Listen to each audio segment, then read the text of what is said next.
Budget আপনার কত? মানে 5 লাখ টাকার মতো।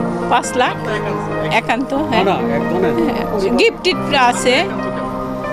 আমি আসলে গিফট দিতে পছন্দ করি, আমার জন্য খুব কম নিয়েছি।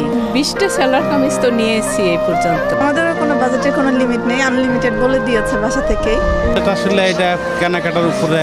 আমার ওয়াইফের যদি আবার 4 লাখ 5 লাখ টাকার স্বর্ণ কিনা লাগে ওই হিসাব, আর বাচ্চাদের যে যা যা প্রয়োজন তা তা কিনতেছে, আর সেই জন্য আমি কিনে দিতেছি সামর্থ্য অনুযায়ী। না নাই কোনোটাই, যতটুকু কিনতে পারে ততটুকু আমি আছি আর কি। বাজেটের কোনো শেষ নেই। কম করে নিতে পারি তাইলেই আর কি, কিন্তু এখন যে বাজারের যে কাপড় চোপড়ের দাম, আমগুলোর মধ্যবিত্তের মানুষের কেনাই বড় টান। তারপর বাচ্চা করে সুখী শান্তিতে রাহার লেগে কিন্তু হইবে, এটা দাম বেশি হইলো কম হইলো কিন্তু হইবে। মানে পরিবার কিনে খুশি, আমিও খুশি। পরিবার খুশি থাকলে আমরাও খুশি থাকি, এই আর কিছু না।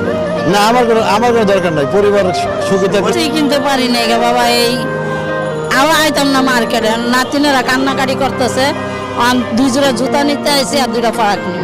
এখনো ফারাক কিনতে পারি না, 1 জোড়া জুতা কিনছি 350 টাকা দিয়ে, কম দামি। কি করবি, 2000 টাকা 2500 টাকা আনছি, ওটা দিয়ে যা নিতে পারি। লঙ্গি কিনছি, জামা কিনছি বাবুর লিগা, আর এর লিগা জামা কাপড় কিনি। কত টাকার মধ্যে কিনছেন? 400 টাকার মধ্যে কিনছি, 350 টাকার মধ্যে কিনছি, 200 টাকার মধ্যে কিনছি, 250 টাকার মধ্যে কিনছি। মার্কেট করতে আসছি, আমি 600 টাকার মতো মার্কেট করছি, 750 টাকা।